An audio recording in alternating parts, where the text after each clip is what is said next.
Hi നമസ്കാരം. ഞാനിന്നിവിടെ ഉണ്ടാക്കാൻ പോകുന്നത് നല്ല ടേസ്റ്റി ആയിട്ടുള്ളൊരു ചിക്കൻ റോസ്റ്റിൻ്റെ റെസിപ്പിയാണ്.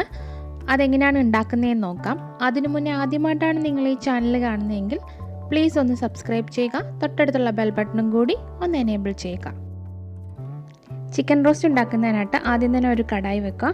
അത് ചൂടാകുമ്പോൾ അതിലേക്ക് ഞാനൊരു 4 ടേബിൾ സ്പൂൺ വെളിച്ചെണ്ണ ഒന്ന് ഒഴിച്ചു കൊടുക്കുന്നുണ്ട്. വെളിച്ചെണ്ണയാണ് ഇതിന് ഏറ്റവും നല്ലത്.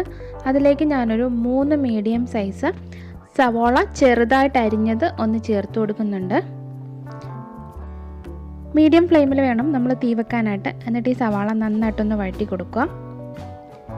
തീരെ ചെറുതായിട്ട് നമ്മൾ അരിഞ്ഞെടുക്കുന്നത് എന്തിനാണെന്ന് വെച്ചാൽ ഗ്രേവിയൊക്കെ നന്നായിട്ട് പുരണ്ടിരിക്കുന്നതിന് വേണ്ടിയിട്ടാണ് നമ്മളിങ്ങനെ ചെറുതായിട്ട് അരിഞ്ഞെടുക്കുന്നത്.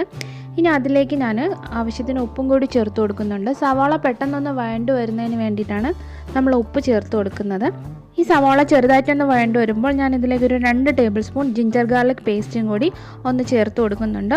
ഒരു 4 അല്ലി വെളുത്തുള്ളി, ഒരു മീഡിയം സൈസ് ഇഞ്ചി എന്നിവ മിക്സിയിൽ ഒന്ന് അരച്ചെടുത്തിട്ടാണ്. ഒരല്പം വെള്ളം കൂടി ചേർത്തിട്ട് നന്നായിട്ടൊന്ന് അരച്ചെടുത്തതാണ്. അതാണ് ഞാൻ ഇതിലേക്ക് ചേർത്ത് കൊടുക്കുന്നത്. അതും കൂടി ചേർത്തിട്ട് നന്നായിട്ടൊന്ന് വഴറ്റി കൊടുക്കാം. ഇതിൻ്റെ പച്ചമണം എല്ലാം നന്നായിട്ട് മാറണം. ഇപ്പോൾ ജിഞ്ചർ ഗാർലിക് പേസ്റ്റിൻ്റെ പച്ചമണമൊക്കെ നന്നായിട്ട് മാറിയിട്ടുണ്ട്. ഞാൻ ഇതിലേക്കൊരു 2 പച്ചമുളക് നടുക്ക് കീറിയതും കൂടി ഇട്ടിട്ട് നന്നായിട്ടൊന്ന് വഴറ്റുന്നുണ്ട്.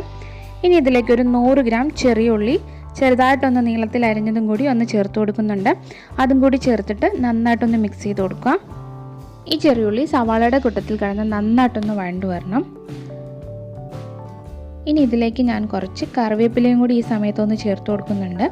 അതും കൂടി ചേർത്തിട്ട് നന്നായിട്ടൊന്ന് മിക്സ് ചെയ്ത് കൊടുക്കാം. ഇനി ഇതിലേക്ക് നമുക്ക് പൊടികൾ ചേർത്ത് കൊടുക്കാം. തീ ഒന്ന് കുറച്ചതിന് ശേഷം ഇതിലേക്കൊരു 1/2 ടീസ്പൂൺ മഞ്ഞൾപ്പൊടി ഒന്ന് ചേർത്ത് കൊടുക്കാം. അതിനുശേഷം ഒരു 1.5 ടീസ്പൂൺ കാശ്മീരി ചില്ലിപ്പൊടി ഒന്ന് ചേർത്ത് കൊടുക്കുന്നുണ്ട്. ഇനി ഇതിലേക്കൊരു 2 ടീസ്പൂൺ മല്ലിപ്പൊടിയും കൂടി ഒന്ന് ചേർത്ത് കൊടുക്കുന്നുണ്ട്. 1 ടീസ്പൂൺ ഗരം മസാലയും കൂടി ഞാനൊന്ന് ചേർത്ത് കൊടുക്കുന്നുണ്ട്. ഇതും കൂടി ചേർത്തിട്ട് നന്നായിട്ടൊന്ന് മിക്സ് ചെയ്ത് കൊടുക്കാം.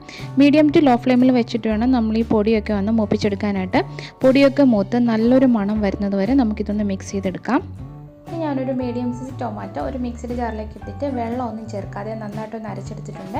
ഇപ്പോൾ പൊടികളിലെല്ലാം പച്ചമണം മാറി നല്ലൊരു മൂത്ത മണം വന്നിട്ടുണ്ട്. ഈ സമയത്ത് ഇതിലേക്ക് നമുക്ക് അരച്ച് വെച്ചേക്കുന്ന ടൊമാറ്റോയുടെ പേസ്റ്റും കൂടി ഒന്ന് ചേർത്ത് കൊടുക്കാം. ഈ ടൊമാറ്റോയുടെ ഒക്കെ പച്ചമണം മാറി നന്നായിട്ട് വരണം. ടൊമാറ്റോയുടെ പച്ചച്ചുവയൊക്കെ മാറി വന്നാലേ കറിക്ക് നല്ല ടേസ്റ്റ് ഉണ്ടാവുള്ളൂ. അതുവരെ നമുക്ക് നന്നായിട്ടൊന്ന് വഴറ്റിയെടുക്കാം. ഇനി ഈ സമയത്ത് ഉപ്പൊക്കെ നോക്കിയിട്ട് ആവശ്യമുണ്ടെങ്കിൽ നിങ്ങൾക്ക് ഈ സമയത്ത് ചേർത്ത് കൊടുക്കാം. കാരണം ഇതിന് ശേഷം നമുക്ക് ചിക്കൻ ചേർക്കാനുള്ളതാണ്. അതുകൊണ്ടാണ് ഈ സമയത്ത് തന്നെ ഉപ്പ് ചേർക്കുന്നത്. അപ്പോൾ ഞാൻ കുറച്ച് ഉപ്പും കൂടി ഒന്ന് ചേർത്ത് കൊടുക്കുന്നുണ്ട്. അതിനുശേഷം നന്നായിട്ടൊന്ന് മിക്സ് ചെയ്ത് കൊടുക്കാം. ഇനി ഇതിലേക്ക് ഒരു 700 ഗ്രാം ചിക്കൻ എല്ലോട് കൂടിയത് കഴുകി വൃത്തിയാക്കി ഞാൻ വെച്ചിട്ടുണ്ട്. അതും കൂടി ചേർത്തിട്ട് നന്നായിട്ടൊന്ന് മിക്സ് ചെയ്ത് കൊടുക്കാം. ഈ ഗ്രേവിയൊക്കെ ചിക്കൻ്റെ എല്ലാ ഭാഗങ്ങളിലും എത്തുന്നത് പോലെ നന്നായിട്ടൊന്ന് മിക്സ് ചെയ്ത് കൊടുക്കുക. മീഡിയം ഫ്ലെയിമിൽ വേണം നമ്മൾ തീ വെക്കാനായിട്ട്. നന്നായിട്ടൊന്ന് മിക്സ് ചെയ്ത് കൊടുക്കുക. ഇപ്പം ഗ്രേവിയൊക്കെ ചിക്കൻ്റെ എല്ലാ ഭാഗങ്ങളിലും എത്തിയിട്ടുണ്ട്. ഇനി ഇത് തുറന്ന് വെച്ചിട്ട് ഒരു 5 മിനിറ്റ് ഒന്ന് വേവിക്കാം. ഇപ്പോൾ അടച്ചു വെക്കേണ്ട ആവശ്യമില്ല. ഇപ്പോൾ ഒരു 5 മിനിറ്റ് കഴിഞ്ഞിട്ടുണ്ട്. ഇനി നമുക്കൊന്ന് അടച്ചു വെക്കാം. ഇടയ്ക്ക് നമുക്കൊന്ന് ഇളക്കി കൊടുക്കണം, അല്ലെങ്കിൽ അടുക്കി പിടിക്കാൻ ചാൻസ് ഉണ്ട്.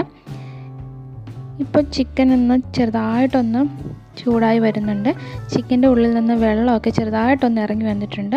ഇപ്പോൾ ഒന്ന് പുരണ്ട ഒരു പരുവത്തിൽ വന്നിട്ടുണ്ട്. ഈ സമയത്ത് ഞാൻ ഇതിലേക്കൊരു 1/2 ടീസ്പൂൺ വലിയ ജീരകം പൊടിച്ചത് ഒന്ന് ചേർത്ത് കൊടുക്കുന്നുണ്ട്. അതിൻ്റെ കൂടെ തന്നെ ഒരു 1/4 ടീസ്പൂൺ ഉലുവാപ്പൊടി ഈ റോസ്റ്റിന് നല്ലൊരു ടേസ്റ്റ് നൽകും. അതും കൂടി ചേർത്തിട്ട് നന്നായിട്ടൊന്ന് മിക്സ് ചെയ്ത് കൊടുക്കുക.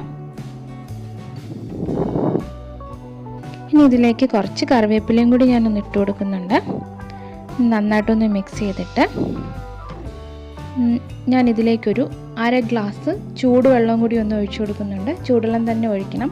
അതും കൂടി ചേർത്തിട്ട് നന്നായിട്ടൊന്ന് മിക്സ് ചെയ്യുക. 1/2 ഗ്ലാസ് വെള്ളം മതിയാകും, കൂടുതൽ വെള്ളം ഒഴിക്കേണ്ട ആവശ്യമില്ല. ഇനി ഇത് അടച്ച് വെച്ചിട്ട് നമുക്കൊന്ന് വേവിച്ചെടുക്കാം. ഇടയ്ക്കൊന്ന് ഇളക്കിയും കൊടുക്കണം. ഇപ്പോൾ കറിയൊക്കെ നന്നായിട്ടൊന്ന് തിളച്ച് വരുന്നുണ്ട്.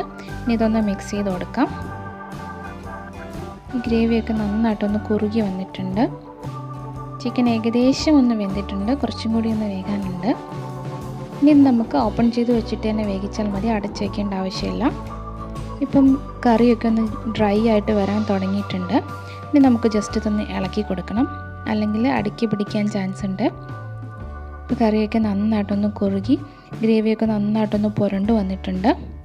ഈ ഒരു പരുവത്തിലെത്തിയിട്ടുണ്ട്. ഈ ഒരു പരുവത്തിലാണ് ചിക്കൻ റോസ്റ്റ് ഇരിക്കുക.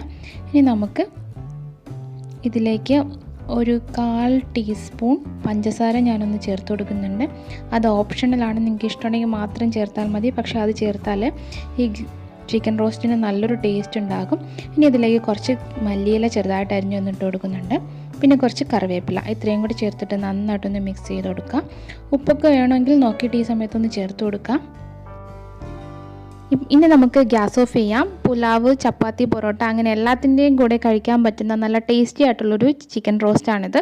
അപ്പോൾ എല്ലാവരും ഒന്ന് ട്രൈ ചെയ്ത് നോക്കുക. നിങ്ങൾക്ക് ഇഷ്ടപ്പെടുവാണെങ്കിൽ ഈ ചാനലും കൂടി ഒന്ന് സബ്സ്ക്രൈബ് ചെയ്യുക. നിങ്ങളുടെ അഭിപ്രായങ്ങളൊന്ന് കമൻറ്റ് ചെയ്യുക, ലൈക്ക് ചെയ്യുക. Thank you.